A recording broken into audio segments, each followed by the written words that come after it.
TV 84 ਤੇ programme ਖਬਰ ਦੀ ਖਬਰ ਦੇਖ ਰਹੇ ਸਾਰੇ ਦਰਸ਼ਕਾਂ ਨੂੰ ਮੈਂ ਸਰਬਜੀਤ ਸਿੰਘ ਘੁਮਾਣ ਫਤਿਹ अर्ज करता हाँ जी। वाहिगुरू जी का खालसा वाहिगुरू जी की फतेह। हिंदू सिख एकता जिहड़ी गल कल आपके प्रोग्राम की उस विषय उत्ते कुछ विचारां जिहड़ियां ने होर आपां अगे करनियां ने। खास तौर दे उत्ते साडे पंथ दे धुरंधर विद्वान रहे सरदार कपूर सिंह जी दे इस नुकते उत्ते जिहड़े विचार ने वो अज आपां विचारांगे। पर उस मुद्दे वल जाण तो पहला कुछ अज दीयां गल्लां बातां जिहड़ियां ने वो साझीआं करनियां मैं जरूरी समझदा। अज एक बड़ी अहम ते विशेष गल होई है कि बादल दल वालों अकाल तख्त साहिब के कार्यकारी जथेदार की सेवा निभा रहे ज्ञानी हरप्रीत सिंह ने एक बयान जारी करके ये गल ऑन रिकॉर्ड आखी है कि भारत सरकार भी मुगल हुकूमत वांग देश अंदर घट गिणतियां नूं खत्म करने विच कोई कसर नहीं छड्ड रही। एक तां देश अंदर सिखां नाल हर पासे वधीकियां होणियां शुरू हो गईयां ने ते दूजा गैर हिंदुआं नूं देश अंदर ना रहण देण दीयां नीतियां दी शुरुआत मुसलमानां तों होई। ज्ञानी हरप्रीत सिंह मुताबक भारत सरकार बेशक सीधे तौर पर किसी नूं कुछ भी नहीं कह रही पर अंदर खाते घट गिणतियां नूं दबाउण विच लगी हुई। इस तो अलावा उन्होंने कहा कि सरकार अपनी हद पार कर चुकी है ते हुण तां दलित भाईचारे दे लोग भी इस कहर तो नहीं बच सकण। धार्मिक अस्थानां बारे बोलदिआं जथेदार हरप्रीत सिंह ने कहा है कि साडे धार्मिक अस्थान खतरे विच ने। इन्ना ही नहीं एक दो सूबियां विच तां साडे धार्मिक अस्थान ढाह भी दिते गए हैं। उन्होंने कहा कि यह कट्टड़वाद नहीं तां होर की है। इहो जिहे विचार पिछले दिनों में भी ज्ञानी हरप्रीत सिंह ने संगतां दे विच जाहिर कीते ने ते हर बार जदों ज्ञानी हरप्रीत सिंह के इहो जिहे विचार प्रगट होंदे बाद विच कई दिन फिर चर्चा चलती है। सुभाविक आ कि उन्हां दे अज दे इस बयान ते भी लोकां दे विच किरिया प्रतिक्रिया कमेंट्स वगैरह जरूर आउण। जिथों तक असीं इस बयान बारे गल समझते हैं वो जदों ये कहते हैं कि भारत सरकार तां वो कल्ले बीजेपी सरकार तक गल नूं महदूद कर दिंदे है।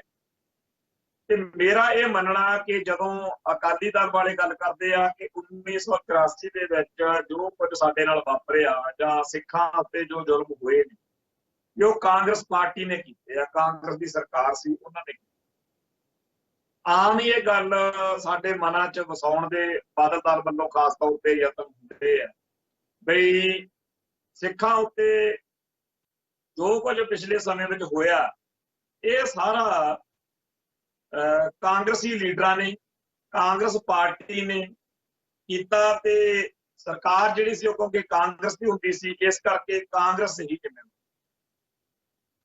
बिल्कुल नजायज झूठी ते नकम्मी ये गल। हकीकत यह आ कि भारतीय हुकूमती तंत्र जिहड़ा है उहदी ये नीति आ कि मुल्क नूं हिंदूतवा नाल भरना ते इत्थे बाकी घट गिणतियां नूं धक के कुंजे लाउणा, सिखां नूं उन्हां दी वखरी होंद हस्ती नहीं मननी, सिखां दी सिक्खी दी सिखां दा हिंदूकरण करना, ये सारा कुछ जिहड़ा है वो कांग्रेस जां भाजपा दे तक नहीं, वो आल ओवर इस मुल्क की पॉलिसी, वो इस मुल्क के निजाम की नीति। जदों कोई बंदा ये कहता कि वो कांग्रेस के जुल्म आ जां वो कल्ले भाजपा तक या गल भाजपा एं कहती आ जां RSS एं कहती आ जां IB ने आ कहा, गृह मंत्रालय ने आउं कहा, जदों तोड़ के टोटियां च गल करोगे उदों सही रिजल्ट नहीं निकलना। सही रिजल्ट उदों निकलेगा जदों आपां सच बोलांगे।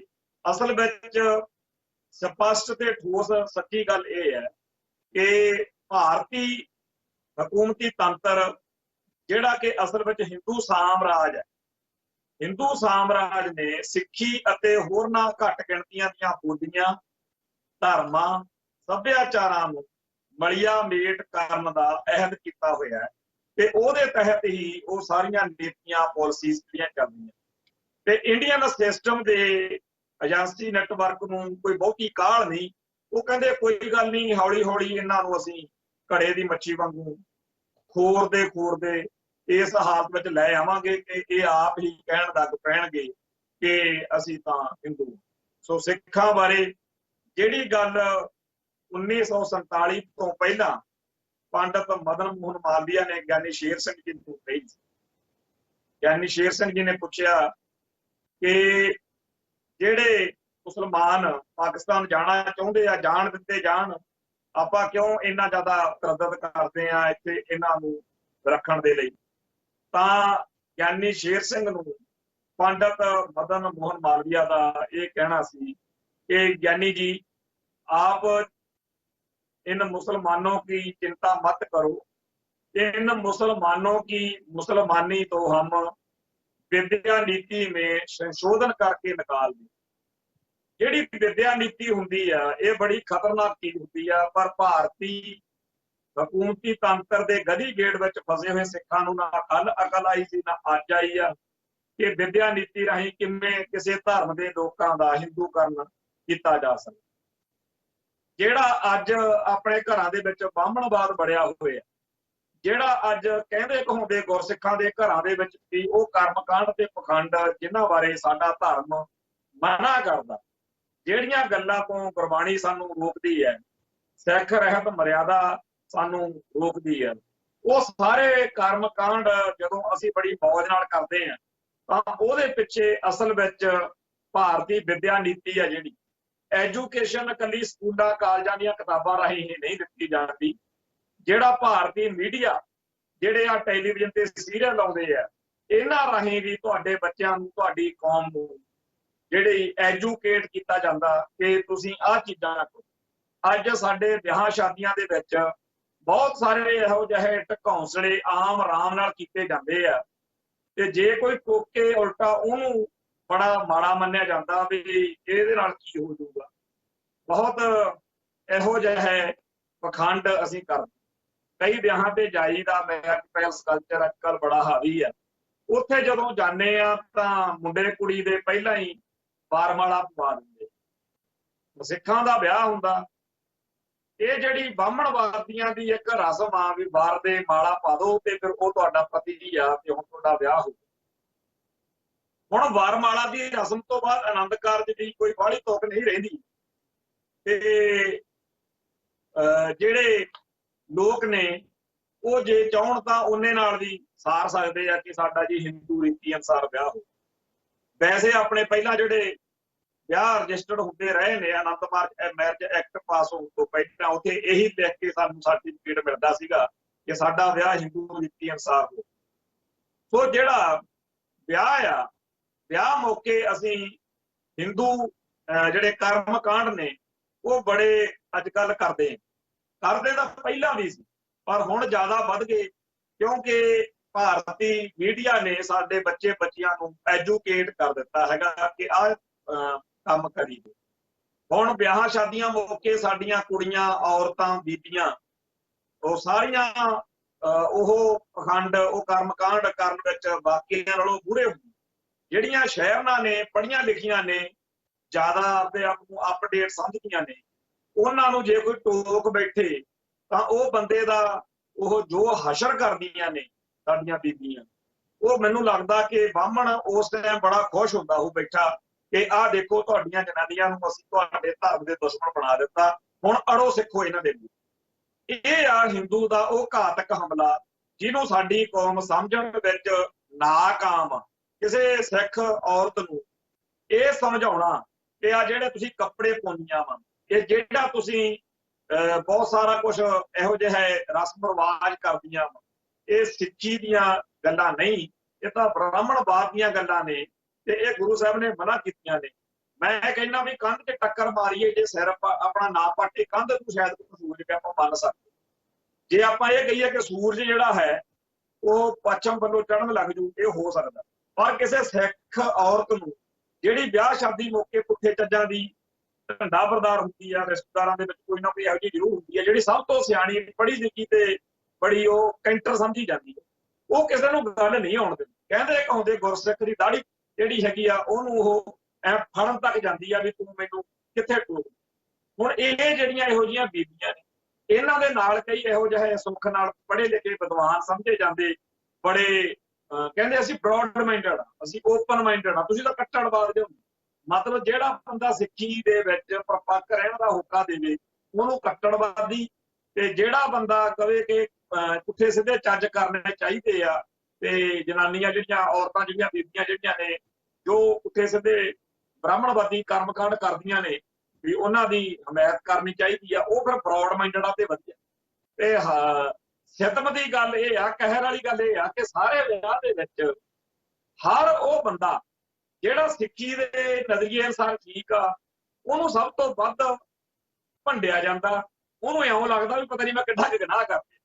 ਤੇ ਜਿਹੜੇ ਬੰਦੇ ਨੇ ਪੁੱਠੀ ਗੱਲ ਕੀਤੀ ਹੁੰਦੀ ਆ ਉਹ ਸਾਰੇ ਵਿਆਹ ਦਾ ਹੀਰੋ ਹੁੰਦਾ। ਉਹ ਜਨਾਨੀ ਸਾਰੇ ਵਿਆਹ ਦੀ ਸਭ ਤੋਂ ਕੈਂਟਰ ਜਨਾਨੀ ਮੰਨੀ ਜਾਂਦੀ ਆ, ਘੈਂਟ ਔਰਤ ਮੰਨੀ ਜਾਂਦੀ ਆ ਜਿਹੜੀ ਸਾਰੇ ਪੁੱਠੇ ਚੱਜ ਕਰੇ। ਔਰ ਇਹ ਸਾਡੀਆਂ ਹੀ ਔਰਤਾਂ ਨੇ, ਸਾਡੀਆਂ ਧੀਆਂ ਨੇ, ਸਾਡੀਆਂ ਭੈਣਾਂ ਨੇ, ਸਾਡੀਆਂ ਹੀ ਮਾਵਾਂ ਨੇ। ਇਹਨਾਂ ਦੇ ਸਾਹਮਣੇ ਅਸੀਂ ਬੇਵੱਸ ਹਾਂ ਕਿਉਂਕਿ ਇਹਨਾਂ ਦੇ ਅੰਦਰ ਕੁੱਟ-ਕੁੱਟ ਕੇ ਭਾਰਤੀ ਟੈਲੀਵਿਜ਼ਨ ਚੈਨਲਾਂ ਨੇ ਬ੍ਰਾਹਮਣਵਾਦ ਭਰ ਦਿੱਤਾ। ਆ ਜਿਹੜੀ ਜਤਿੰਦਰ ਇੱਕ ਫਿਲਮੀ ਐਕਟਰ ਸੀਗਾ, ਉਹਦੀ ਕੁੜੀ ਆ ਏਕਤਾ ਕਪੂਰ, ਉਹਨੇ ਕਰੋੜਾਂ ਬ੍ਰਾਹਮਣਾਂ ਜਿੰਨਾ ਕੰਮ ਕੱਲੀ ਨੇ ਕਰ। ਆ ਜਿਹੜੇ ਕਹਾਣੀ ਘਰ ਘਰ ਕੀ, ਕਸੌਟੀ ਜ਼ਿੰਦਗੀ ਕੀ, ਤੇ ਏਦਾਂ ਦੇ ਬਹੁਤ ਜ਼ਿਆਦਾ ਸੀਰੀਅਲ ਜਿਹੜੇ ਨੇ ਉਹਨੇ ਇਸ ਤਰ੍ਹਾਂ ਦੇ ਬਣਾ ਕੇ ਸੁੱਟੇ ਕਿ ਸਾਡੇ ਘਰਾਂ ਦੇ ਵਿੱਚ ਔਰਤਾਂ ਨੇ ਦੇਖ ਦੇਖ ਕੇ ਉਹ ਸਾਰੇ ਉਦਾਂ ਦੇ ਸਾਜ਼ਿਸ਼ਾਂ, ਉਦਾਂ ਦੇ ਪੁੱਠੇ ਸਿੱਧੇ ਚੱਜ, ਉਹ ਠਿਆਨੀ ਜਿਹੜੀ ਦਿੰਦੀ ਲਾ ਲੈਣੀ ਜਾਂ ਹੋਰ ਸਾਰੇ ਜਿਹੜੇ ਪੁੱਠੇ ਸਿੱਧੇ ਕਰਮ ਨੇ ਉਹ ਉਹਨਾਂ ਤੋਂ ਸਿੱਖਦੀਆਂ। ਅੱਜ ਅਸੀਂ ਪਿੰਡਾਂ 'ਚ ਜੰਮੇ ਪਲੇ ਆ, ਸਾਡੇ ਘਰਾਂ ਦੇ ਵਿੱਚ ਕਦੇ ਇਹ ਕਰਵਾ ਚੌਥ ਟਾਈਪ ਦੀਆਂ ਚੀਜ਼ਾਂ ਨਹੀਂ ਹੁੰਦੀਆਂ। ਪਰ ਹੁਣ ਪੰਜਾਬ ਦੇ ਹਰ ਪਿੰਡ ਦੇ ਵਿੱਚ ਉਹਨਾਂ ਮਤਲਬ ਜਿਹੜੇ ਟੈਲੀਵਿਜ਼ਨ ਦੇ ਸੀਰੀਅਲ ਨੇ ਉਹਨਾਂ ਦਾ ਅਸਰ, ਉਹ ਐਜੂਕੇਸ਼ਨ ਜਿਹੜੀ ਦਿੱਤੀ ਉਹਨਾਂ ਨੇ। ਇਹਦੇ ਲਈ ਕੋਈ ਸਕੂਲਾਂ ਕਾਲਜਾਂ ਦੀਆਂ ਕਲਾਸਾਂ ਲਾਉਣ ਦੀ ਲੋੜ ਨਹੀਂ ਸੀ। ਉਹਨਾਂ ਨੇ ਮੀਡੀਆ ਦੀ ਵਰਤੋਂ ਕਰਕੇ ਤੁਹਾਡੇ ਬੱਚੇ ਬੱਚਿਆਂ ਨੂੰ ਕਰਵਾ ਚੌਥ ਦੇ ਰਾਹ ਪਾ। ਸਾਰਾ ਪਿੰਡ ਲਾਲੋ ਲਾਲ ਹੋਇਆ ਫਿਰਦਾ ਆਪਣਾ ਕਰਵਾ ਚੌਥ ਵਾਲੇ ਦਿਨ, ਜਦੋਂ ਕਿ ਸਾਰਿਆਂ ਨੂੰ ਪਤਾ ਕਿ ਗੁਰਬਾਣੀ ਕਿਵੇਂ ਇਹਦੇ ਬਾਰੇ ਕੀ ਸਾਨੂੰ ਹੁਕਮ ਨੇ ਤੇ ਕਿਵੇਂ ਮਤਲਬ ਕਿ ਸਾਨੂੰ ਗੁਰਬਾਣੀ ਇਹਨਾਂ ਪੁੱਠੇ ਚੱਜਾਂ ਤੋਂ ਰੋਕਦੀ। ਪਰ ਇਹ ਸਾਰੇ ਕਰਮਾਂ ਦੇ ਖਿਲਾਫ ਜਿਹੜਾ ਬੋਲ ਬੈਠਿਆ ਉਹ ਹੈ। ਦੇਖੋ ਕਿ ਆ ਕਮਾਲ ਦੀ ਗੱਲ, ਇਹ ਆ ਬ੍ਰਾਹਮਣ ਦਾ ਉਹ ਪੈਦਾ ਕੀਤਾ ਮਾਹੌਲ। ਅਸੀਂ ਆਪਦੇ ਧਰਮ ਦੀ ਸਹੀ ਵਿਆਖਿਆ ਵੀ ਨਹੀਂ ਕਰ ਸਕਦੇ। ਕੋਈ ਗੁਰਦੁਆਰੇ ਵਿੱਚ ਗ੍ਰੰਥੀ, ਕੋਈ ਸਭਾ ਸੁਸਾਇਟੀ 'ਚ ਬੈਠਾ ਕੋਈ ਸਿਆਣਾ, ਜਾਂ ਕੋਈ ਘਰਾਂ ਦੇ ਵਿੱਚ ਕੋਈ ਪੁਰਾਣੀ ਬਿਰਧ ਗੁਰਸਿੱਖੀ ਨੂੰ ਪ੍ਰਣਾਈ ਹੋਈ ਰੂਹ, ਕੋਈ ਬਿਰਧ ਮਾਈ, ਕੋਈ ਬਜ਼ੁਰਗ ਇਹ ਮਾੜੀ ਜੀ ਗੱਲ ਕਹਿ ਤਾਂ ਲਵੇ ਉਹਨੂੰ ਸਾਰਾ ਟੱਬਰ ਟੁੱਟ ਕੇ ਪੈ ਜਾਊਗਾ ਵੀ ਇਹ ਤਾਂ ਚੱਜ ਜਿਹੜੇ ਆ ਅਸੀਂ ਕਰਨੇ। ਸੋ ਜਿਹੜੀ ਐਜੂਕੇਸ਼ਨ ਪਾਲਿਸੀ ਆ, ਜਦੋਂ ਮੈਂ ਇਹ ਅੱਖਰ ਵਰਤਦਾ ਵੀ ਗਿਆਨੀ ਸ਼ੇਰ ਸਿੰਘ ਨੂੰ ਕਿਹਾ ਸੀਗਾ ਕਿ ਅਸੀਂ ਇਹਨਾਂ ਮੁਸਲਮਾਨਾਂ ਦੀ ਮੁਸਲਮਾਨੀ ਜਿਹੜੀ ਆ ਉਹ ਵਿਦਿਆ ਨੀਤੀ ਨੇ ਸੰਸ਼ੋਧਨ ਕਰਕੇ ਨਿਕਾਲ ਦੇਗੇ। ਉਹ ਵਿਦਿਆ ਨੀਤੀ 'ਚ ਸੰਸ਼ੋਧਨ ਕਰਕੇ ਇਹਨਾਂ ਦੀ ਕੱਢੀ ਆ, ਪਤਾ ਨਹੀਂ ਮੁਸਲਮਾਨਾਂ ਦੀ, ਪਰ ਸਾਡੀ ਸਿੱਖੀ ਜਿੰਨੀ ਕੁ ਕੱਢੀ ਆ ਉਹ ਮੈਂ ਜਾਂ ਮੇਰੇ ਵਰਗੇ ਆਪਾਂ ਸਾਰੇ ਭੈਣ ਭਰਾ ਚੰਗੀ ਤਰ੍ਹਾਂ ਜਾਣਦੇ ਆ। ਪਰ ਆਪਾਂ ਸਾਰੇ ਇੰਨੇ ਕੁ ਜ਼ਿਆਦਾ ਹੁਣ ਢੀਠ ਹੋ ਗਏ ਆ ਕਿ ਹੁਣ ਆਪਾਂ ਬਹੁਤੀਆਂ ਗੱਲਾਂ ਦੇ ਉੱਤੇ ਕਿੰਤੂ ਪ੍ਰੰਤੂ ਕਰਨ ਤੋਂ ਵੀ ਭੱਜ ਗਏ। ਆਪਾਂ ਇੰਨੇ ਜ਼ਿਆਦਾ ਡਰਾਗਣ ਸਿੱਧ ਹੋਏ ਆ ਕਿ ਆਪਾਂ ਇਹ ਕਹਿਣ ਦੀ ਬਜਾਏ ਕਿ ਇਹ ਚੀਜ਼ ਗਲਤ ਆ ਤੇ ਸਾਨੂੰ ਨਹੀਂ ਕਰਨੀ ਚਾਹੀਦੀ, ਤੇ ਸਾਨੂੰ ਉਹਨਾਂ ਲੋਕਾਂ ਦਾ ਸਾਥ ਦੇਣਾ ਚਾਹੀਦਾ ਜਿਹੜੇ ਵਿਆਹ ਸ਼ਾਦੀਆਂ, ਖੁਸ਼ੀਆਂ ਕਮੀਆਂ ਜਾਂ ਸਮਾਜ ਦੇ ਵਿੱਚ ਆਏ ਹੋਏ ਬ੍ਰਾਹਮਣਵਾਦ ਨੂੰ ਸਿੱਖੀ ਦੇ ਵਿੱਚੋਂ ਖਾਰਜ ਕਰਨ ਲਈ ਲੜ ਰਹੇ ਆ, ਉਹਨਾਂ ਦਾ ਸਾਥ ਦੇਣਾ ਚਾਹੀਦਾ। ਅਸੀਂ ਇੱਥੇ ਵੀ ਅਸਫਲ ਰਹੇ ਹਾਂ ਡਰਾਕਲ ਸਿੱਧ। ਤੇ ਜਿਹੜੀ ਐਜੂਕੇਸ਼ਨ ਪਾਲਿਸੀ ਦੀ ਗੱਲ ਆ ਵੀ ਭਾਰਤ ਦੇ ਸਾਰੇ ਸਕੂਲਾਂ ਕਾਲਜਾਂ ਦੀ ਜਿਹੜੀ ਪੜ੍ਹਾਈ ਆ ਉਹ ਇਹੋ ਜਿਹੀ ਬਣਾ ਦਿੱਤੀ ਗਈ ਆ ਕਿ ਸਿੱਖਾਂ ਕੋਲੋਂ ਸਿੱਖੀ ਖੋਹ ਲਓ, ਮੁਸਲਮਾਨਾਂ ਕੋਲੋਂ ਇਸਲਾਮ ਖੋਹ ਲਓ ਤੇ ਸਾਰਿਆਂ ਦਾ ਹਿੰਦੂਕਰਨ ਕਰੀ। ਬੜੀ ਮੌਜ ਦੇ ਨਾਲ ਸਿੱਖਾਂ ਦੇ ਨਿਆਣਿਆਂ ਨੂੰ ਉਹ ਸਾਰੇ ਕੁੱਤੇ ਕੰਮ ਕਰਾਏ ਜਾਂਦੇ ਨੇ। ਤੇ ਜਿਹੜਾ ਕੋਈ ਇਤਰਾਜ਼ ਕਰਦਾ ਉਹਨੂੰ ਮਤਲਬ ਕਿ ਟੀਚਰ ਜਾਂ ਸਕੂਲ ਦਾ ਸਟਾਫ ਇਉਂ ਦੇਖਦਾ ਵੀ ਜਿਵੇਂ ਕੋਈ ਦੁਸ਼ਮਣ ਮੁਲਕ ਦਾ ਬੰਦਾ ਉਹਦੇ ਸਾਹਮਣੇ ਖੜਾ। ਮੈਂ ਖੁਦ ਆਪਦੀ ਬੱਚੀ ਦੇ ਲਈ ਹਰ ਸਾਲ ਜਿਹੜੀ ਉਹਦੀ ਕਲਾਸ ਟੀਚਰ ਹੁੰਦੀ ਹੈ ਉਹਨੂੰ ਮਿਲ ਕੇ, ਪ੍ਰਿੰਸੀਪਲ ਸਰ ਨੂੰ ਮਿਲ ਕੇ ਬੇਨਤੀ ਕਰਦਾ ਕਿ ਮੇਰੀ ਅਸੀਂ ਸਿੱਖ ਪਰਿਵਾਰ ਆ, ਜਿਹੜੇ ਕੰਮ ਸਾਡੇ ਧਰਮ ਦੇ ਹਿਸਾਬ ਨਾਲ ਸਾਨੂੰ ਠੀਕ ਨਹੀਂ ਹੈਗੇ ਉਹ ਕਿਰਪਾ ਕਰਕੇ ਕੋਈ ਇਹੋ ਜਿਹਾ ਨਾ ਕਰਵਾਇਆ ਜਾਵੇ ਮੇਰੀ ਬੱਚੀ। ਪਰ ਉੱਥੇ ਸਾਲ ਦੇ ਵਿੱਚ ਸਕੂਲਾਂ ਦੇ ਵਿੱਚ ਬੜੇ ਇਹੋ ਜਿਹੇ ਉਹਨਾਂ ਨੇ ਰਾਹ ਲੱਭ ਲਏ ਨੇ ਜਿਨ੍ਹਾਂ ਦਾ ਤਾਂ ਮਤਲਬ ਉਹਨਾਂ ਦਾ ਹੈਗਾ ਕਿ ਸਿੱਖਾਂ ਦੇ ਕੋਲੋਂ ਸਿੱਖੀ ਖੋਹਣੀਆਂ ਨਿਆਣਿਆਂ ਦੇ ਕੋਲੋਂ। ਪਰ ਉਹ ਕੀ ਕਰਦੇ ਨੇ, ਉਹਨਾਂ ਨੂੰ ਨਾਂ ਬੜੇ ਵਧੀਆ ਦੇ ਫੈਂਸੀ ਡਰੈਸ ਮੁਕਾਬਲਾ, ਤੇ ਸਿੱਖਾਂ ਦੇ ਨਿਆਣੇ ਸਾਰੇ ਰਾਮਚੰਦਰ ਜਾਂ ਕ੍ਰਿਸ਼ਨ ਜਾਂ ਹਨੂਮਾਨ ਦੀਆਂ ਪੂਛਾਂ ਲਾ ਕੇ ਤੁਰੇ ਫਿਰਦੇ ਤੇ ਹੋਰ ਏਦਾਂ ਦੇ। ਉਹਨੂੰ ਭਾਈਚਾਰਕ ਸਾਂਝ ਦੇ ਨਾਂ ਹੇਠ ਲੋਕਾਂ ਨੂੰ ਕਿਵੇਂ ਪ੍ਰਗਟਾਇਆ ਜਾਂਦਾ ਬਈ ਜਿਹੜੇ ਮੁਸਲਮਾਨ ਪਰਿਵਾਰ ਆ ਉਹ ਆਪਦੀ ਬੱਚੀ ਨੂੰ ਜਾਂ ਆਪਦੇ ਬੱਚੇ ਨੂੰ ਹਿੰਦੂ ਦੇਵੀ ਦੇਵਤਿਆਂ ਦੇ ਅਵਤਾਰ ਦੇ ਰੂਪ ਚ ਜਦੋਂ ਲੈ ਕੇ ਜਾਂਦਾ ਤਾਂ ਟੈਲੀਵਿਜ਼ਨ ਦੇ ਉੱਤੇ ਉਹਦੀ ਬੱਲੇ ਬੱਲੇ ਕੀਤੀ ਜਾਂਦੀ ਹੈ। ਤੇ ਇਹ ਸਮਝਿਆ ਜਾਂਦਾ ਕਿ ਇਹ ਬੜੇ ਵਧੀਆ ਬੰਦੇ ਨੇ ਜਿਹੜੇ ਆਪਦੇ ਧਰਮ ਨੂੰ ਛੱਡ ਕੇ ਰਾਮਚੰਦਰ ਜਾਂ ਕ੍ਰਿਸ਼ਨ ਦਾ ਜਿਹੜਾ ਹੈਗਾ ਉਹ ਪੋਸ਼ਾਕਾਂ ਪਾ ਕੇ ਉਦਾਂ ਦੇ ਬਣਾ ਕੇ ਲੈ ਕੇ ਚੱਲਿਆ ਨੇ।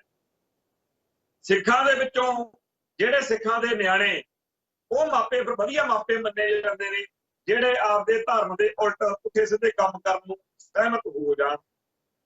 ਤੇ ਜਿਹੜੇ ਸਾਡੇ ਵਰਗੇ ਨੇ ਅਸੀਂ ਫਿਰ ਬੜੇ ਗਲਤ ਲੈ ਜਾਂਦੇ।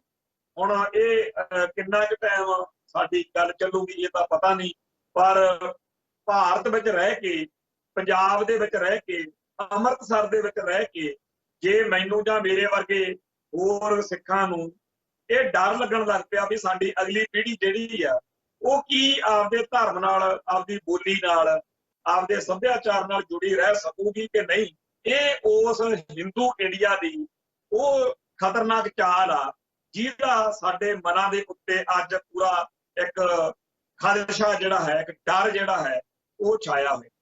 ਸੋ ਜਿਹੜੀ ਗੱਲ ਅੱਜ ਗਿਆਨੀ ਹਰਪ੍ਰੀਤ ਸਿੰਘ ਨੇ ਆਖੀ ਆ ਕਿ ਘੱਟ ਗਿਣਤੀਆਂ ਦਾ ਘਾਣ ਹੋ ਰਿਹਾ, ਇਹ ਇੱਕ ਤਾਂ ਇਹ ਗੱਲ ਆ ਕਿ ਭਾਰਤ ਸਰਕਾਰ ਵੱਲੋਂ ਨਹੀਂ, ਭਾਰਤ ਜਿਹੜਾ ਹਕੂਮਤੀ ਮਸ਼ੀਨਰੀ ਆ, ਭਾਰਤੀ ਨਿਜ਼ਾਮ ਆ ਜਿਹੜਾ, ਭਾਰਤ ਹਿੰਦੂ ਰਾਸ਼ਟਰ ਆ ਜਿਹੜਾ, ਇਹ ਉਹਦੇ ਵੱਲੋਂ ਹਿੰਦੂ ਸਾਮਰਾਜ ਵੱਲੋਂ ਸਿੱਖਾਂ ਦਾ ਬ੍ਰਾਹਮਣੀਕਰਨ ਹੋ ਰਿਹਾ, ਘੱਟ ਗਿਣਤੀਆਂ ਦਾ ਘਾਣ ਹੋ ਰਿਹਾ। ਉਹ ਤਾਂ ਸਾਰਿਆਂ ਦਾ ਹੀ ਰਿਹਾ, ਪਰ ਅੱਜ ਆਪਾਂ ਬਾਕੀਆਂ ਦੀ ਕੀ ਗੱਲ ਕਰਨੀ, ਇਹ ਬਾਕੀ ਸਾਰੇ ਸਾਡੇ ਨਾਲ ਖੜੇ ਹੋਏ ਸੀ। ਅੱਜ ਜਿਹੜਾ ਧਰਮ ਯੁੱਧ ਮੋਰਚਾ ਜਾਂ ਪੰਜਾਬੀ ਸੂਬਾ ਮੋਰਚਾ, ਉਦੋਂ ਸਾਡੇ ਨਾਲ ਸਾਰੇ ਇੰਡੀਆ ਵਿੱਚੋਂ ਕੋਈ ਖੜਾ ਨਹੀਂ ਸੀਗਾ। ਉਲਟਾ ਸਾਨੂੰ ਸਾਰਿਆਂ ਨੇ ਮੱਤਾਂ ਦਿੱਤੀਆਂ ਕਿ ਰਲ ਕੇ ਚੱਲੋ ਜੀ, ਇਹ ਜੀ ਮੇਲ ਮਿਲਾਪ ਨਾਲ ਚੱਲੋ। ਉਹਦੇ ਵਿੱਚੋਂ ਹੀ ਆ ਨਿਕਲਿਆ ਨਾਰਾ ਜਿਹਨੂੰ ਕਹਿੰਦੇ ਹੋ ਹਿੰਦੂ ਸਿੱਖ ਏਕਤਾ ਦਾ ਨਾਰਾ। ਤੇ ਜਦੋਂ ਇਹ ਨਾਰਾ ਲੱਗਣ ਲੱਗਿਆ ਉਦੋਂ ਤੋਂ ਹੀ ਇਸ ਨਾਰੇ ਦੇ ਬਾਰੇ ਜਿਹੜੇ ਸੂਝਵਾਨ ਤੇ ਸਿਆਣੇ ਲੋਕ ਸੀ ਉਹਨਾਂ ਨੇ ਬੜਾ ਕੁਝ ਕਿਹਾ, ਪਰ ਸਾਡੀ ਕੌਮ ਦਾ ਬਹੁਤ ਵੱਡਾ ਅੱਜ ਹਿੱਸਾ, ਅੱਜ ਜਦੋਂ ਮੈਂ ਇਹ ਗੱਲ ਛੇੜਦਾ ਉਹ ਮੇਰੇ ਬਾਰੇ ਵੀ ਇਹ ਗੱਲਾਂ ਹੋਣੀਆਂ ਵੀ ਚਾਹੀਦੀਆਂ ਨੇ ਬਈ ਇਹ ਜੀ ਬੜਾ ਗਲਤ ਕੰਮ ਕਰਦੇ ਆ ਘਮਾਣ ਵਰਗੇ ਬੰਦੇ। ਉਹ ਸਰਦਾਰ ਕਪੂਰ ਸਿੰਘ ਜੀ ਨੂੰ ਵੀ ਕਿਹਾ ਹੋਣਾ ਕਿ ਹਿੰਦੂ ਸਿੱਖ ਏਕਤਾ ਦੇ ਖਿਲਾਫ। ਅਸੀਂ ਏਕਤਾ ਉਕਤਾ ਜੀ ਭੱਠ ਪਿਆ ਸੋਨਾ ਜਿਹੜਾ ਕੰਨਾਂ ਨੂੰ ਖਾ, ਚੋਰ ਤੇ ਸਾਧ ਦੀ ਯਾਰੀ ਜਿਹੜੀ ਹੈ ਉਹ ਇੱਕ ਆਪਣੇ ਜਸਵੰਤ ਸਿੰਘ ਕਮਲ ਤੇ ਲਿਖਤਾਂ ਦੇ ਵਿੱਚ ਇੱਕ ਗੱਲ ਲਿਖਦੇ ਹੁੰਦੇ ਸੀਗੇ ਬਈ ਯਾਰ ਪਚਾਦਾ ਜੇ ਭਜਣਾ ਤਾਂ ਭਜਣਾ ਨਹੀਂ, ਖਾਧਾ ਹੀ ਖਾਧਾ। ਮਤਲਬ ਕਿ ਜਿਹਦਾ ਬਾਹਮਣ ਵਾਲੀਆਂ ਨਾਲ ਯਾਰੀ ਆ ਉਹਨੂੰ ਦੁਸ਼ਮਣ ਦੀ ਕੀ ਲੋੜ ਆ। ਤੋ ਇਹ ਜਿਹੜੀ ਸਾਂਝ ਆ ਹਿੰਦੂ ਅਤੇ ਸਿੱਖ ਦੀ, ਇਹਦੇ ਨਾਲ ਹਿੰਦੂ ਨੂੰ ਤਾਂ ਫਾਇਦਾ ਹੀ ਫਾਇਦਾ, ਸਿੱਖੀ ਅਤੇ ਸਿੱਖਾਂ ਦਾ ਇਹਦੇ ਨਾਲ ਘਾਣ ਹੁੰਦਾ। ਸੋ ਇਹ ਉਹ ਸਾਂਝ ਆ ਜਿਹੜੀ ਸਾਡੇ ਲਈ ਖਤਰਨਾਕ ਆ। ਮੈਂ ਇਹ ਗੱਲ ਦਾਅਵੇ ਨਾਲ, ਧੜੱਲੇ ਨਾਲ ਗੁਰੂ ਗ੍ਰੰਥ ਸਾਹਿਬ ਜੀ ਦੇ ਉੱਤੇ ਆਪਦਾ ਹੱਥ ਰੱਖ ਕੇ ਇਹ ਗੱਲ ਅਲਾਨੀਆਂ ਤੌਰ ਤੇ ਕਹਿ ਦੇਣੀ ਚਾਹੁੰਦਾ ਕਿ ਜੇਕਰ ਹਿੰਦੂ ਅਤੇ ਸਿੱਖ ਦੇ ਵਿਚਾਲੇ ਤਕਰਾਰ ਹੋਏਗੀ, ਟਕਰਾਅ ਹੋਏਗਾ, ਵਿਰੋਧ ਹੋਏਗਾ, ਡਿਬੇਟ ਹੋਏਗੀ, ਸਿੱਖ ਬਚ ਜਾਣਗੇ। ਜੇ ਸਿੱਖਾਂ ਨੇ ਸਿੱਖੀ ਬਚਾਉਣੀ ਆ ਤਾਂ ਹਿੰਦੂ ਨਾਲੋਂ ਆਪਦੇ ਆਪ ਨੂੰ ਦੂਰ ਕਰਨ ਵਿੱਚ ਹੀ ਭਲਾਈ। ਇਹ ਗੱਲ ਕਈਆਂ ਨੂੰ ਅੱਜ ਬੜੀ ਔਖੀ ਜਿਹੀ ਲੱਗਣੀ ਵੀ ਚਾਹੀਦੀ ਹੈ, ਕਿਉਂਕਿ ਪਿਛਲੇ 200-250 ਸਾਲ ਤੋਂ ਆਪਾਂ ਜਿਹੜੇ ਪੁੱਠੇ ਰਾਹ ਤੁਰੇ ਹੋਏ ਆ, ਉਹਦਾ ਐਂਡ ਸਾਡੇ ਲਈ ਅੱਜ ਬੜਾ ਖਤਰਨਾਕ ਸਿੱਧ ਹੋ। ਤੇ ਅੱਜ ਜਿਹੜੀ ਅਸੀਂ ਸਾਂਝ ਰੱਖੀ, ਜਿਹੜਾ ਅਸੀਂ ਉਹਦੇ ਨਾਲ ਨੇੜਤਾ ਰੱਖੀ, ਜਿਹੜਾ ਅਸੀਂ ਜਿਹੜਾ ਪਿਛਲੇ ਇਤਿਹਾਸ ਵਿੱਚ ਅਸੀਂ ਹਿੰਦੂ ਦੇ ਕੰਮ ਆਏ, ਉਹਦਾ ਸਾਰਾ ਰਿਜ਼ਲਟ ਕੀ ਨਿਕਲਿਆ ਕਿ ਉਹ ਕਹਿੰਦੇ ਤੁਹਾਡਾ ਧਰਮ ਹੀ ਨਹੀਂ ਵੱਖਰਾ। ਜਿਹਨੂੰ ਇੱਕ ਸਾਡੇ ਪਿੰਡਾਂ 'ਚ ਮੁਹਾਵਰਾ ਵਰਤਿਆ ਜਾਂਦਾ, ਅੱਗ ਲੈਣ ਆਈ ਘਰ ਵਾਲੇ ਹੀ ਬਣ ਬੈਠੀ। ਵੀ ਕੋਈ ਜਨਾਨੀ ਕਿਸੇ ਦੇ ਘਰੇ ਅੱਗ ਲੈਣ ਗਈ, ਉਦੋਂ ਅੱਗ ਘਰਾਂ ਦੇ ਵਿੱਚ ਨਾ ਚੁੱਲ੍ਹੇ 'ਚ ਪਾਥੀ ਜਿਹੜੀ ਸੀ ਉਹ ਬਲਦੀ ਰੱਖਣੀ ਪੈਂਦੀ ਸੀਗੀ, ਤੇ ਸਵੇਰੋਂ ਉੱਠ ਕੇ ਫੂਕਾਂ ਮਾਰ ਕੇ ਬੁੜੀਆਂ ਉਹਦੇ ਤੋਂ ਅੱਗ ਅਗਲੇ ਦਿਨ ਫਿਰ ਬਚਾ ਲੈਂਦੀਆਂ। ਤੇ ਕੋਈ ਜਨਾਨੀ ਕਹਿੰਦੇ ਅੱਗ ਲੈਣ ਆਈ ਘਰ ਵਾਲੀ ਬਣ ਬੈਠੀ, ਘਰ ਦੀ ਮਾਲਕ ਬਣ ਕੇ। ਉਹ ਕੰਮ ਸਾਡੇ ਨਾਲ ਹੋ ਰਿਹਾ। ਅਸੀਂ ਇਹਨਾਂ ਦਾ ਕਾਹਦਾ ਧਰਮ ਬਚਾਇਆ, ਕਾਹਦੀਆਂ ਇਹਨਾਂ ਦੀਆਂ ਜਨਾਨੀਆਂ ਛਡਾਈਆਂ, ਕਾਹਦਾ ਇਹਨਾਂ ਦਾ ਤਿਲਕ ਜਨੇਊ ਬਚਾਇਆ। ਇਹ ਤਾਂ ਪਤੰਦਰ ਸਾਡੇ ਧਰਮ ਦੇ ਉੱਤੇ ਸਵਾਰੀਆਂ ਛੱਡ ਆ ਕੇ ਬਹਿ ਗਏ, ਕਹਿੰਦੇ ਕੋਈ ਹੈ ਹੀ ਨਹੀਂ ਸੀ ਸਿੱਖ ਧਰਮ। ਔਰ ਉਹਨਾਂ ਨੂੰ ਗੁਰੂ ਗੋਬਿੰਦ ਸਿੰਘ ਜੀ ਜਿਹੜਾ ਸਿੱਖੀ ਤੋਂ ਜਿਹੜਾ ਹਿੰਦੂਇਜ਼ਮ ਤੋਂ ਸਭ ਤੋਂ ਸਾਡਾ ਸਰੂਪ ਵੱਲੋਂ ਜਾਂ ਸਿਧਾਂਤ ਵੱਲੋਂ, ਵੈਸੇ ਤਾਂ ਪਹਿਲੇ ਪਾਤਸ਼ਾਹ ਵੇਲੇ ਤੋਂ ਹੀ ਗੱਲ ਹੋ, ਪਰ ਇਹਨਾਂ ਨੂੰ ਇਉਂ ਲੱਗਦਾ ਕਿ 9ਵੇਂ ਪਾਤਸ਼ਾਹ ਤੱਕ ਦਾ ਕੰਮ ਠੀਕ ਸੀਗਾ। ਦਸ਼ਮੇਸ਼ ਪਾਤਸ਼ਾਹ ਨੇ ਜਿਹੜਾ 5 ਕਕਾਰੀ ਵਰਦੀ ਪਹਿਨਾ ਕੇ ਖਾਲਸਾ ਪੰਥ ਦੀ ਸਿਰਜਣਾ ਕਰਤੀ, ਇਹ ਕੰਮ ਥੋੜਾ ਜਿਹਾ ਔਖਾ ਹੋ ਗਿਆ, ਇਹ ਹਿੰਦੂਆਂ ਨੂੰ ਇਉਂ ਲੱਗਦਾ। ਸੋ ਇਹ ਕਹਿੰਦੇ ਨੇ ਕਿ 9ਵੇਂ ਪਾਤਸ਼ਾਹ ਵਾਲੀ ਸਿੱਖੀ ਸਾਨੂੰ ਮਨਜ਼ੂਰ ਆ, ਪਰ ਦਸ਼ਮੇਸ਼ ਪਾਤਸ਼ਾਹ ਵਾਲੀ, ਕਿਉਂਕਿ ਇੱਥੇ ਜਾ ਕੇ ਪੰਗਾ ਪੈਂਦਾ। ਉਹ ਫਿਰ ਸਿੱਖਾਂ ਦਾ ਹਿੰਦੂਕਰਨ ਕਰਨ ਦੇ ਰਾਹ ਦੇ ਵਿੱਚ ਇਹ ਸਿੱਖੀ ਜਿਹੜੀ ਕਲਗੀਧਰ ਸ਼ਹਿਨਸ਼ਾਹ ਵਾਲੀ ਆ। ਤੇ ਜੇਕਰ ਕਲਗੀਧਰ ਸ਼ਹਿਨਸ਼ਾਹ ਵਾਲੀ ਅਗਲੀ ਗੱਲ ਜਿਹਦੇ ਚ ਉਹ ਕਹਿੰਦੇ ਆ ਵੀ ਜੇ ਬਾਹਮਣਵਾਦ ਦੇ ਰਾਹ ਪੈ ਮੈਂ ਫਿਰ ਥੋੜੀ ਸ਼ਕਲ ਨਹੀਂ ਦੇਖਣੀ, ਇਹ ਵੀ ਇਹਨਾਂ ਲਈ ਔਖਾ ਕਰ। ਸੋ ਇਹ ਐਵੇਂ ਨਹੀਂ ਸੀ। 22 ਧਾਰ ਦੇ ਪਹਾੜੀ ਰਾਜੇ ਜਿਹੜੇ ਸੀ ਉਹ ਉੱਤੇ ਸੂਬਾ ਆਪਣੇ ਸਰਹੰਦ ਦੇ ਨਾਲ ਰਲ ਕੇ ਆਨੰਦਗੜ੍ਹ ਦੇ ਕਿਲੇ ਨੂੰ ਘੇਰਾ ਪਾ ਕੇ ਬੈਠੇ। ਜੋ ਜ਼ੁਲਮ ਹਿੰਦੂ ਰਾਜਿਆਂ ਰਜਵਾੜਿਆਂ ਨੇ ਕੀਤੇ ਨੇ, ਉਹਨਾਂ ਨੂੰ ਪਤਾ ਸੀਗਾ ਕਿ ਇਹ ਜਿਹੜੀ ਸਿੱਖੀ ਆ ਤੇ ਸਿੱਖ ਧਰਮ ਆ, ਇਹ ਮਤਲਬ ਕਿ ਸਾਡੇ ਬ੍ਰਾਹਮਣਵਾਦ ਲਈ ਕਿਵੇਂ ਖਤਰਨਾਕ। ਤੇ ਇਸ ਕਰਕੇ ਉਹਨਾਂ ਨੇ ਉਸ ਵੇਲੇ ਤੋਂ ਹੀ ਸਿੱਖੀ ਅਤੇ ਸਿੱਖਾਂ ਨਾਲ ਆਂਢਾ ਲਾਈ ਰੱਖਿਆ। ਤੋਂ ਅੱਜ ਦੇ ਸਮੇਂ ਦੇ ਵਿੱਚ ਮੈਂ ਇਹ ਗੱਲ ਪੂਰਨ ਤੌਰ ਦੇ ਉੱਤੇ, ਕਿਉਂਕਿ ਮੈਨੂੰ ਪਤਾ ਜੀ ਕੀਮਤ ਦੇਣੀ ਪੈਣੀ ਆ, ਮੈਨੂੰ ਮੇਰੇ ਭਾਈਚਾਰੇ ਨੇ ਵੀ ਭੰਡਣਾ, ਕਿਉਂਕਿ ਆਪਾਂ ਨੂੰ ਸੱਚੀ ਗੱਲ ਸੁਣ ਕੇ ਅੱਗ ਬੜੀ ਲੱਗਦੀ। ਤੇ ਜਿਹੜਾ ਸਾਡਾ ਵਿਰੋਧੀ ਆ, ਦੁਸ਼ਮਣ ਆ, ਜਿਹੜਾ ਸਿੱਖੀ ਨੂੰ ਖਾ ਜਾਣਾ ਚਾਹੁੰਦਾ, ਉਹ ਬ੍ਰਾਹਮਣਵਾਦ, ਉਹ ਭਾਰਤੀ ਹਕੂਮਤੀ ਮਸ਼ੀਨਰੀ, ਉਹਦੇ ਵੀ ਅਸੀਂ ਇੱਥੇ ਅੰਮ੍ਰਿਤਸਰ 'ਚ ਬੈਠੇ ਹਾਂ। ਅਸੀਂ ਕਿਹੜਾ ਕਿਤੇ ਇਹੋ ਜਿਹੇ ਥਾਂ ਤੇ ਬੈਠੇ ਹਾਂ ਜਿਹੜਾ ਉਹਦੀ ਅਪਰੋਚ ਤੋਂ, ਉਹਦੀ ਪਹੁੰਚ ਤੋਂ ਬਾਹਰ ਹੋਈ ਹੈ, ਘੜੇ ਦੀ ਮੱਛੀ ਅਸੀਂ ਉਹਨਾਂ ਲਈ। ਤੋਂ ਉਹ ਵੀ ਸਾਡੇ ਨਾਲ ਆਪਦੀ ਮਨਮਰਜ਼ੀ ਦਾ ਸਲੂਕ ਵਿਹਾਰ ਕਰ ਸਕਦੇ ਆ, ਪਹਿਲਾਂ ਦੀ ਕੋਈ ਕਸਰ ਨਹੀਂ ਛੱਡੀ। ਪਰ ਮੈਂ ਇਹ ਸਮਝਦਾ ਕਿ ਜਿਹੜਾ ਉਹਨਾਂ ਨੇ ਸਾਡੇ ਛਿੱਤਰ ਫੇਰਿਆ, ਜੇਲ੍ਹਾਂ ਥਾਣੇ ਕਚਹਿਰੀਆਂ ਕਟਾਏ, ਉਹਦੇ ਵਿੱਚ ਸਾਨੂੰ ਉਹਨਾਂ ਨੇ ਅਕਲ ਦਿੱਤੀ ਆ। ਮੈਂ ਧੰਨਵਾਦੀ ਹਾਂ। ਮੇਰੇ ਤੇ ਪਹਿਲਾਂ ਬੜੀ ਵਾਰ ਕੁੱਟਮਾਰ ਮੈਂ ਥਾਣਾ ਜੇਲ੍ਹ ਕਚਹਿਰੀ ਖਾੜਕੂ ਰਹਿ ਕਰਕੇ ਦੇਖਿਆ, ਪਰ ਜੋ ਅਕਲ ਮੈਨੂੰ ਸ਼ਿੰਗਾਰ ਬੰਬ ਕਾਂਡ 'ਚ ਗ੍ਰਿਫਤਾਰ ਕਰਨ ਤੋਂ ਬਾਅਦ ਮਿਲੀ, ਕਿਉਂਕਿ ਉੱਥੇ ਜਾਇਸਵਾਲ ਨਾਂ ਦਾ SSP ਤੇ ਗੁਰਪ੍ਰੀਤ ਸਿੰਘ ਪੂਰ ਨਾਂ ਦਾ SPD ਸੀਗੇ, ਉਹਨਾਂ ਦੀ ਜਿਹੜੀ ਉੱਥੇ ਜਦੋਂ ਹਰਾਸਤ ਦੌਰਾਨ ਜੋ ਇੰਟਰੋਗੇਸ਼ਨ ਇਨਵੈਸਟੀਗੇਸ਼ਨ ਮੈਂ ਝੱਲੀ, ਉਦੋਂ ਮੈਨੂੰ ਬਹੁਤ ਸਾਰੀਆਂ ਗੱਲਾਂ, ਕਿਉਂਕਿ ਮੇਰੀ ਪੁੱਛ ਪੜਤਾਲ ਬਹੁਤ ਗੰਭੀਰਤਾ ਨਾਲ ਉਹਨਾਂ ਨੇ ਕੀਤੀ, ਮਾਈਂਡ ਸੈੱਟ ਪੜ੍ਹਨਾ ਚਾਹਿਆ ਕਿ ਕਿੱਥੇ ਖੜੇ ਆ, ਤੇ ਉਦੋਂ ਮੈਂ ਬਹੁਤ ਸਾਰੀਆਂ ਗੱਲਾਂ ਅੰਦਰੋਂ ਇਨਸਾਈਡ ਅੰਦਰੋਂ ਬੋਲੀਆਂ, ਜਿਹਦੇ ਲਈ ਮੇਰੇ ਕਿਸੇ ਕਿਤਾਬ ਕਾਪੀ ਦੀ ਲੋੜ ਨਹੀਂ ਸੀ।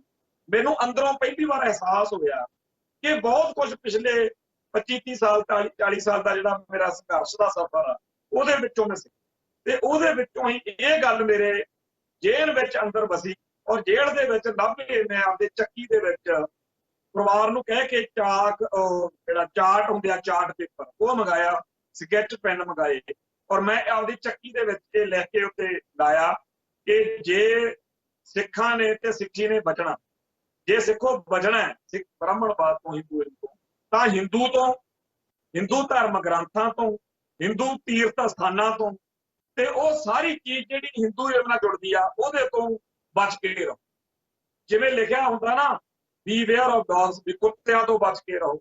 ਜੇਕਰ ਸਿੱਖ ਨੇ ਹਿੰਦੂਇਜ਼ਮ ਦੇ ਨਾਲ, ਹਿੰਦੂ ਤੀਰਥ ਸਥਾਨਾਂ ਦੇ ਨਾਲ, ਹਿੰਦੂ ਰਹੁ ਰੀਤਾਂ ਦੇ ਨਾਲ, ਹਿੰਦੂ ਵੇ ਆਫ ਲਾਈਫ ਦੇ ਨਾਲ ਆਪਦਾ ਤਾਲਮੇਲ, ਆਪਦਾ ਪਿਆਰ ਸਤਿਕਾਰ ਬਣਾਈ ਰੱਖਿਆ, ਤਾਂ ਉਹਨੂੰ ਹਿੰਦੂ ਹੋਣ ਤੋਂ ਕੋਈ ਰੋਕ ਨਹੀਂ ਸਕਦਾ। ਇਹ ਇਹੋ ਜਿਹਾ ਇੱਕ ਨਮਕ ਦਾ ਪਹਾੜ ਹੈ ਕਿ ਇਹਦੇ ਵਿੱਚ ਰਹਿੰਦਿਆਂ ਹੋਇਆਂ ਸਾਨੂੰ ਪਤਾ ਹੀ ਨਹੀਂ ਲੱਗਦਾ ਕਿ ਕਦੋਂ ਅਸੀਂ ਪੁੱਠੇ ਰਾਹ ਪੈ ਜਾਂਦੇ। ਜਿਵੇਂ ਇਸਲਾਮ ਵਾਲੇ ਕਹਿੰਦੇ ਨੇ कि जे दीने हजाजी का बेबाक बेड़ा, ये दीने हजाजी का बेबाक बेड़ा, ना गेहूं में अटका ना सेहूं में ठहरा, कि ये पार जिसने थे सातों समुंदर वो डूबा आकर गंगा के दहाने में आकर। ये जेड़ा इस्लाम दी सच्ची सुच्ची गल लैके चलिया सीगा जहाज, जिवें आपां कहने आ ना साडे गुरां ने जहाज बनाया आजो जी ने पार लंघना, उवें जिहड़ा इस्लाम दा बेड़ा सी वो कहंदे भी किते नहीं उहदे च अड़चन आई, पर जदों भारत विच गंगा जमुना कोले आ गया ना बस इत्थे आके हुण इस्लाम जिहड़ा भारती इस्लाम आ इहदे विच बहुत कुछ इहो जिहा आ वड़िया जिहड़ा असली इस्लाम दे बिल्कुल उलट। जिहड़ियां मूर्ति पूजा बुत प्रस्ती आ, हुण पंज पीरां दी फोटो जां मक्के दी फोटो ला के उहनूं बुत प्रस्ता वांगू मत्थे टेक लैणे भारती इस्लाम दे। और एक दो नहीं, वो जे तुसीं मुसलमानां नूं मिलो वो तुहानूं दस्सणगे कि असीं आह चीज़ां इस्लाम दियां नहीं है। सो भारती इस्लाम ब्राह्मणवाद ने इहो जिहा रंग चाढ़िया कि उहदी असलीयत उहदी हकीकत जिहड़ी आ, सो जेकर एक बाहरों आए इस्लाम नूं वो इस तरह दा गंगा जमनी उहते असर चढ़ा सकदे आ, प्रभाव चढ़ा सकदे आ, ते बोधियां जैनियां दा तां फिर उहनां दी सौखा ही। उन्होंने तो ईसाई मत का कुंडा करता जी, जो कुछ ईसाई मत दे विच कदे सोचिया ही नहीं जा सकता सी। भारत विच वसदे ईसाई बहुत कुछ करते ते सब तो खतरनाक गल जात पात। भारत विच आउण वाले हरेक धर्म नूं इस गल दा फखर आ कि ईसाई जां इस्लाम मत दे विच जात पात नहीं, पर वो जात पात दा बीज जिहड़ा है वो ब्राह्मणवाद तो सारियां विच अगे जाके खिड़िया ते सारियां नूं बीज ने ग्रहण लाया। सो ये जिहड़ा जदों बाकियां नूं इदां कर सकदा हिंदू मत, सिक्खी दा बेड़ा गर्क करन दे विच ये चीज़ जिहड़ी आ, और ये सारी जिहड़ी आ हिंदू सिख एकता दे विचों चीज़ निकलदी आ। हिंदू सिख एकता जिहड़ी इक इहो जिही खतरनाक चीज़ आ जिहड़ी सिੱਖੀ ਅਤੇ सिखां नूं खा जाएगी। मैं इत्थे सरदार कपूर सिंह जी जिहड़े खालसा पंथ दे धुरंधर विद्वान होए उन्हां दी एक तकरीर आ जिहड़ी ਉਹਦੇ ਵਿੱਚੋਂ कोई गल्लां पढ़ के संगत नाल साझीਆਂ करनियां चाहुंदा। हो सकदा किसी नूं ਇਹ चीज़ां ਜਿਹੜੀਆਂ नेगियां कुछ नवां सेध दे जाण, क्योंकि वैसे ਤਾਂ ਆਪਾਂ ਇਹ ਤਾਂ ਗੱਲਾਂ ਸਾਰਿਆਂ ਨੇ ਸਿੱਖ ਲਈਆਂ ਵੀ बहुत ਵਧੀਆ ਬੋਲਿਆ ਜੀ, बहुत ਕੰਮ ਦੀਆਂ ਗੱਲਾਂ ਦੱਸੀਆਂ, ਪਰ ਉਹ ਕੰਮ ਦੀਆਂ ਗੱਲਾਂ ਦੇ ਨੋਟਸ ਬਣਾ ਕੇ ਆਪਦੀ ਡਾਇਰੀ 'ਚ ਲਿਖਣੇ, ਆਪਦੇ ਜੀਵਨ ਦੇ ਵਿੱਚ ਲਾਗੂ ਕਰਨਾ, ਇਹ ਜਿਹੀਆਂ ਗੱਲਾਂ ਅਜੇ ਆਪਣੇ ਨਹੀਂ ਹੋ ਸਕੀਆਂ। ਸੋ ਜਿਹੜੀ ਗੱਲ ਸਰਦਾਰ ਕਪੂਰ ਸਿੰਘ ਕਹਿੰਦੇ ਆ, कहते एक नारा लाया जा रहा है हिंदू सिख एकता जिंदाबाद, हिंदू सिख एकता जिंदाबाद। ये मैं भी हुण ही ये मैं हुण भी सुन रहा हाँ ते पहला भी ध्यान नाल सुनदा रहा। ये नारा 15-20 साल तो चल रहा। सन 1968 में जदों दोवें अकाली दल इकट्ठे हुए सी उदों मैं वखरी सोच अपना लई सी। मेरे भरा अपनी पहली शाह राह ते तुरे गए ते मैं वखरा पिंड दा अपना लिया। जो शाह राह अकाली दल ने पाई ये नारा उतों शुरू हुए, हिंदू सिख एकता जिंदाबाद, हिंदू सिख एकता जिंदाबाद। इस दे अर्थ जेकर मैं आपको खुल के दसा, मनोविज्ञान दे जो पंडित हन, मनुखी रुचियां दे अंतरीवी भावां नूं पछाणन वाले विद्वान, उन्हां नूं कहंदे ने एक्सपर्ट इन साइकोलॉजी। उन्हां नाल किसे नाल गल करके देख लो, वो जो मैं हुण कहण लग्या इहदी तायद कर। ये नारा जिहड़ी कौम जिहड़ा भी जथा लावे उहदे दो ही भाव, एक भाव दा इह आ कि वो अंदरों बड़ा ही डरिया होया है ते भय भीत है, भाव कि उहनूं डर आ कि अगला मैनूं मारू। शेर बारे भी ये मशहूर आ कि उन्नी देर हमला नहीं करता जदों तक उहनूं शक ना पै जावे कि सामने वाला मेरे उत्ते हमला करे। चुप करके खड़े रहो, वो डरदा मारा पूछ दबा के परां नूं नस जाए। इसे तरह बाकी जानवर ने, कुत्ता भी जदों भौंकदा वो तुहानूं चैलेंज नहीं दे रहा हुंदा, वो डर रहा हुंदा ये कित्थों आ गया, मेरे डांग ना मारे चक के, मेरे इट ना मारे चक। तो ये मनोविज्ञान की बड़ी डूंगी गल। जिस वेले सिखां दे मूँह विच ये नारा पाया गया कि जिथे भी जाओ उत्थे कहो हिंदू सिख एकता जिंदाबाद, हिंदू सिख एकता जिंदाबाद, इसका मतलब यह है कि सिख किसी गल्लों डरे हुए, भय भीत हुए, ਸਿੱਖਾਂ ਨੂੰ ਕਿਸ ਗੱਲ ਦਾ ਭੈ ਹੈ? ਅੱਜ ਲੋੜ ਹੈ ਕਿ ਸਾਡੇ ਆਗੂ ਇਸ ਬਾਰੇ ਸੋਚਣ। ਉਸ ਭੈ ਨੂੰ ਦੂਰ ਕਰਨ ਸੰਬੰਧੀ ਨਾ ਤਾਂ ਕੋਈ ਵਿਚਾਰ ਹੋਵੇ ਤੇ ਨਾ ਹੀ ਉਸ ਨੂੰ ਦੂਰ ਕਰਨ ਸੰਬੰਧੀ ਕੋਈ ਮਤਾ ਹੀ ਪੇਸ਼ ਹੋਵੇ। ਸਿੱਖ ਮਜਬੂਰ ਹੋ ਰਹੇ ਨੇ। ਜਿੱਥੇ ਵੀ ਚਾਰ ਸਿੱਖ ਇਕੱਠੇ ਹੁੰਦੇ ਨੇ ਉੱਥੇ ਹੀ ਕਹਿ ਦਿੰਦੇ ਨੇ ਹਿੰਦੂ ਸਿੱਖ ਏਕਤਾ ਜਿੰਦਾਬਾਦ, ਹਿੰਦੂ ਸਿੱਖ ਏਕਤਾ ਜਿੰਦਾਬਾਦ। ਇਸ ਦੇ ਇੱਕ ਅਰਥ ਹੋਰ ਵੀ ਹੋ ਸਕਦੇ ਹੈ ਕਿ ਜਦੋਂ ਕੌਮਾਂ ਕਿਸੇ ਲੜਾਈ ਜਾਂ ਜੰਗ ਯੁੱਧ ਵਿੱਚ ਹੁੰਦੀਆਂ ਨੇ ਤਾਂ ਉਹ ਆਪਣੇ ਦੁਸ਼ਮਣ ਨੂੰ ਭੁਲੇਖਾ ਦੇਣ ਲਈ ਇਸ ਕਿਸਮ ਦੀ ਨਾਅਰੇਬਾਜ਼ੀ ਜਿਹੜੀ ਆ, ਬਿਆਨਬਾਜ਼ੀ ਆ, ਉਹ ਕਰਦੇ ਆ, ਜਿੱਥੋਂ ਭੁਲੇਖਾ ਦੁਸ਼ਮਣ ਨੂੰ ਪੈ ਜੇ ਤੇ ਉਹਨਾਂ ਨੂੰ ਭੁਲੇਖਾ ਦੇ ਕੇ ਉਹ ਫਿਰ ਮਾਰ ਦਿੰਦੇ। ਇਸ ਵੇਲੇ ਸਿੱਖਾਂ ਦੀ ਇਹ ਹਾਲਾਤ ਨਹੀਂ। ਸਿੱਖ ਨਾ ਤਾਂ ਕਿਸੇ ਯੁੱਧ ਵਿੱਚ ਨੇ ਤੇ ਨਾ ਹੀ ਕਿਸੇ ਮੋਰਚੇ। ਸਿੱਖ ਤਾਂ ਡਿਫੈਂਸ ਦੀ ਲੜਾਈ 'ਚ ਪਿੱਛੇ ਹਟ ਰਹੇ, ਆਪਣਾ ਬਚਾਅ ਦਾ ਯਤਨ ਕਰ ਰਹੇ, ਜਿਸ ਤਰ੍ਹਾਂ ਅਸੀਂ ਵੱਡੇ ਘੱਲੂਘਾਰੇ ਮੌਕੇ ਕੀਤਾ। ਮੌਜੂਦਾ ਹਾਲਾਤਾਂ ਵਿੱਚ ਇਹ ਜਿਹੜਾ ਹਿੰਦੂ ਸਿੱਖ ਏਕਤਾ ਦਾ ਨਾਅਰਾ, ਇਹਦਾ ਲਾਉਣ ਦਾ ਇੱਕ ਹੀ ਅਰਥ ਹੈ ਕਿ ਅਸੀਂ ਡਰੇ ਹੋਏ ਹਾਂ, ਹਿੰਦੂ ਭਰਾਵੋ ਸਾਡੇ ਤੇ ਤਰਸ ਕਰਿਓ, ਸਾਨੂੰ ਮਾਰਿਓ। ਤੇ ਇਹ ਇਸ ਤਰੀਕੇ ਦੀ ਗੱਲ ਅਸੀਂ ਕਹਿ ਰਹੇ। ਮੁੰਡਿਓ, ਤੁਸੀਂ ਹੱਸ ਰਹੇ ਹੋ ਕਿਉਂਕਿ ਜਦੋਂ ਸਰਦਾਰ ਜੀ ਇਹ ਗੱਲ ਕਹੀ ਕਿਸੇ ਤਕਰੀਰ ਦੇ ਵਿੱਚ ਤਾਂ ਉੱਥੇ ਕੋਈ ਹੱਸ ਪਏ। ਜਦੋਂ ਹੱਸੇ ਤਾਂ ਸਰਦਾਰ ਜੀ ਕਹਿੰਦੇ, ਮੁੰਡਿਓ ਤੁਸੀਂ ਹੱਸ ਰਹੇ ਹੋ ਪਰ ਮੈਂ ਤੁਹਾਨੂੰ ਬੜੀ ਡੂੰਘੀ ਗੱਲ ਇਹ ਮਨੋਵਿਗਿਆਨ ਦੇ ਜੋ ਬੋਝ ਸਿਧਾਂਤ ਨੇ ਉਹ ਦੱਸੇ। ਇਹ ਹੱਸਣ ਵਾਲੀ ਗੱਲ ਨਹੀਂ, ਇਹ ਜਾਂ ਤਾਂ ਸ਼ਰਮ ਵਾਲੀ ਗੱਲ ਹੈ ਜਾਂ ਇਹ ਉਸ ਦੁਰਗਤੀ ਦਾ ਪ੍ਰਗਟਾਵਾ ਜਿਸ ਦੁਰਗਤੀ ਵਿੱਚੋਂ ਕੌਮ ਇਸ ਵੇਲੇ ਲੰਘ ਰਹੀ, ਉਸ ਦੁਰਗਤੀ ਦਾ ਪ੍ਰਗਟਾਵਾ ਇਹ ਨਾਅਰਾ ਜਿਹੜਾ ਇਹ ਦਿੱਤਾ ਗਿਆ। ਖਾਲਸਾ ਜੀ, ਜਦੋਂ ਕਿਸੇ ਕੌਮ ਨੇ ਦੂਜੀ ਕੌਮ ਨੂੰ ਮਾਰਨਾ ਹੋਵੇ, ਖਤਮ ਕਰਨਾ ਹੋਵੇ, ਦਬੇਲ ਬਣਾਉਣਾ ਹੋਵੇ, ਕਿ ਸਿਹਾਰਾ ਬਣਾ ਕੇ, ਦਾਸ ਬਣਾ ਕੇ, ਘਟੀਆ ਦਰਜੇ ਦੇ ਬਣਾ ਕੇ ਰੱਖਣਾ ਹੋਵੇ, ਉਦੋਂ 3-4 ਢੰਗ ਜਿਹੜੇ ਨੇ ਵਰਤੇ ਜਾਂਦੇ ਆ। ਤੁਸੀਂ 2000 ਸਾਲ ਦੀ ਤਵਾਰੀਖ ਪੜ੍ਹ ਲਓ, ਤੁਹਾਨੂੰ ਸਮਝ ਆ ਜਾਣ।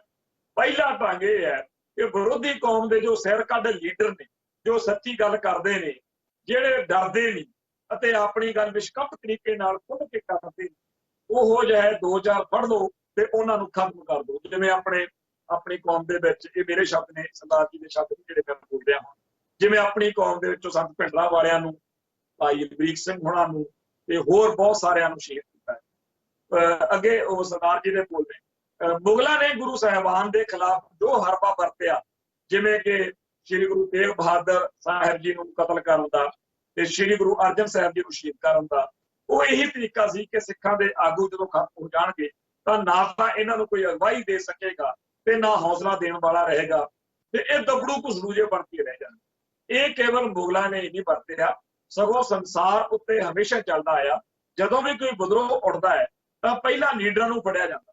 ਪੁਲਿਸ ਵਾਲੇ ਵੀ ਜਦੋਂ ਕਿਸੇ ਪਿੰਡ ਜਾਂਦੇ ਨੇ ਤਾਂ ਪਹਿਲਾਂ ਖਾਸ ਬੰਦਿਆਂ ਨੂੰ ਫੜ ਕੇ ਵੱਡੇ ਬਦਮਾਸ਼ਾਂ ਨੂੰ ਫੜਦੇ ਆ, ਫਿਰ ਬਿਨਾਂ ਕਿਸੇ ਗੱਲ ਤੋਂ ਉਹਨਾਂ ਨੂੰ ਕੁੱਟਦੇ। ਭਾਰਤ ਸਰਕਾਰ ਨੇ ਭਾਈ ਖਾਲੜੇ ਵਰਗੇ ਮਨੁੱਖੀ ਅਧਿਕਾਰਾਂ ਦੇ ਕਾਰਕੁਨ ਜਿਹੜੇ ਆ, ਇਸੇ ਕਰਕੇ ਕਿ ਤੁਸੀਂ ਜਿਹੜੇ ਹੁਣ ਸਿੱਖੀ ਦੀ ਗੱਲ ਕਰੋਗੇ ਨਾ ਆਉਣ ਵਾਲੇ ਸਮੇਂ ਤੇ ਉਹ ਫਿਰ ਏਦਾਂ ਤੁਹਾਡੇ ਨਾਲ ਦੀ ਨਾਲ ਥਾਣੇਦਾਰ ਜਿਹੜਾ ਉਹ 15-20 ਗਾਲਾਂ ਕੱਢਦਾ ਤੇ ਬਾਕੀ ਲੋਕ ਭੈ-ਭੀਤ ਹੋ ਜਾਣਾ। ਜਦੋਂ ਲੋਕ ਡਰ ਜਾਂਦੇ ਨੇ ਫਿਰ ਥਾਣੇਦਾਰ ਪੁੱਛਦਾ ਕਿ ਦੱਸੋ ਫਲਾਣੇ ਦੀ ਜਿਹੜੀ ਘੋੜੀ ਚੋਰੀ ਹੋਈ ਆ ਕਿਹਦੀ ਕਰਤੂਤ। ਇਹ ਰਾਜ ਕਰਨ ਵਾਲਿਆਂ ਦੇ ਜਾਂ ਰਾਜਨੀਤੀ ਦੇ ਗੁਰ। ਪਹਿਲਾ ਗੁਰ ਕਿ ਜਿਹੜੇ ਤੁਹਾਡੇ ਵੱਡੇ ਆਦਮੀ ਨੇ ਉਹਨਾਂ ਨੂੰ ਕਤਲ ਕਰ ਦਿਓ। ਦੂਸਰਾ ਗੁਰ ਦਬਕਾਈ ਜਾਣਾ, ਜਰਕਾਉਣਾ, ਭੈ-ਭੀਤ ਕਰ। ਤੀਸਰਾ ਗੁਰ ਤੁਹਾਨੂੰ ਹਰ ਪਾਸਿਓਂ ਨਤਾਣੇ ਬਣਾ ਕੇ ਰੱਖ ਦੇਣਾ, ਜਿਵੇਂ ਪੰਜਾਬ ਦਾ ਪਾਣੀ ਤੇ ਮੰਡੀ ਦੇ ਵਿੱਚ ਕਿਸਾਨ ਦੀ ਲੁੱਟ ਘਸਿਆਰਾ ਬਣਾਉਣ ਦੇ ਲਈ ਸਾਰਾ ਕੁਝ ਕੀਤਾ ਜਾਂਦਾ। ਉਹ ਖਾਸ ਤੌਰ ਤੇ ਆਰਥਿਕ ਤੌਰ ਤੇ ਜਿਹੜਾ ਨਤਾਣੇ ਬਣਾ ਕੇ ਰੱਖਣਾ, ਜਿਵੇਂ ਕਿ ਕੰਮੀ ਕਮੀਣਾ ਨੂੰ ਨਤਾਣੇ ਬਣਾ ਕੇ ਰੱਖਿਆ ਗਿਆ। ਉਹਨੂੰ ਜ਼ਮੀਨ ਹੀ ਨਹੀਂ ਲੈਣ ਦਿੰਦੇ ਤਾਂ ਕਿ ਸਿਰ ਨਾ ਉਠਾ ਜਾਣ। ਜਾਇਦਾਦਾਂ ਉਹ ਲੈਣੀਆਂ, ਲੈਂਡ ਸੀਲਿੰਗ ਲਾ ਦੇਣੀ, ਕਿਸੇ ਕੋਲ 4 ਪੈਸੇ ਨਾ ਰਹਿਣ ਦੇਣੇ, ਟਰੈਕਟਰਾਂ ਦੇ ਭਾਅ ਅਸਮਾਨੇ ਚਾੜ ਦੇਣੇ। ਭਾਵ ਕਿ ਹੁਣ ਕਰ ਲਓ ਜੋ ਤੁਸੀਂ ਕੁਛ ਕਰ, ਜਿੰਨੀ ਮਰਜ਼ੀ ਮਿਹਨਤ ਕਰ ਲਓ, ਤੁਸੀਂ ਜਿੰਨੀ ਮਰਜ਼ੀ ਪੈਦਾਵਾਰ ਕਰ ਲਓ, ਕੀਮਤ ਤਾਂ ਉਹਨਾਂ ਨੇ ਮੁਕੱਰਰ ਕਰਨੀ। ਉਹ ਤੁਹਾਡੇ ਖਰਚ ਹੋਏ ਤੋਂ 4 ਆਨੇ ਘੱਟ ਕੀਮਤ ਮੁਕੱਰਰ ਕਰਦੇ। ਮੈਨੂੰ ਯਾਦ ਆ ਜਦੋਂ ਮੈਂ ਪਾਰਲੀਮੈਂਟ ਵਿੱਚ ਹੁੰਦਾ ਸੀ ਤਾਂ ਉੱਥੇ ਇੱਕ ਪ੍ਰਾਈਸ ਕਮਿਸ਼ਨ ਨੂੰ ਪੁੱਛਿਆ, ਮੈਨੂੰ ਸਮਝਾਓ ਵੀ ਇਹ ਤੁਸੀਂ ਜਿਹੜੀਆਂ ਕੀਮਤਾਂ ਜਿਣਸਾਂ ਦੀਆਂ, ਫਸਲ ਦੀਆਂ, ਅਨਾਜ ਦੀਆਂ, ਇਹ ਕਿਵੇਂ ਮੁਕੱਰਰ ਕਰਦੇ। ਉਹ ਬਿਉਰਾ ਕੱਢ ਕੇ ਬਹਿ ਗਏ, ਆ ਇੰਨਾ ਜੀ, ਇੰਨਾ ਫਲਾਨਾ, ਇੰਨਾ ਪਾਣੀ ਆ ਜੀ, ਵਗੈਰਾ ਵਗੈਰਾ। ਮੈਂ ਕਿਹਾ ਇੱਕ ਆਈਟਮ ਭੁੱਲ ਗਏ, ਜਿਹਨੂੰ ਮੈਂ ਪੁੱਛਿਆ, ਉਹ ਬੜਾ ਵੱਡਾ ਲੀਡਰ ਆ, ਮੈਂ ਉਹਦਾ ਨਾਂ ਨਹੀਂ ਲੈਂਦਾ। ਉਹ ਕਹਿਣ ਲੱਗਾ ਜੀ ਕੀ ਭੁੱਲ ਗਏ। ਮੈਂ ਕਿਹਾ ਜਿਸ ਜ਼ਿਮੀਂਦਾਰ ਕੋਲ 10 ਏਕੜ ਜ਼ਮੀਨ ਆ ਉਹਨੂੰ ਤੁਸੀਂ ਇੱਕ ਇਕਾਈ ਬਣਾ ਕੇ ਗਿਣਦੇ ਹੋ, कि इन्ना पानी लगा, इन्ना रौह लगा, आ लग्या वो लग्या, ते फिर तुसीं देखदे हो कि किस मकदार विच कणक होई ते उस विचों खर्चे घटा के गिणदे हो ना तुसीं।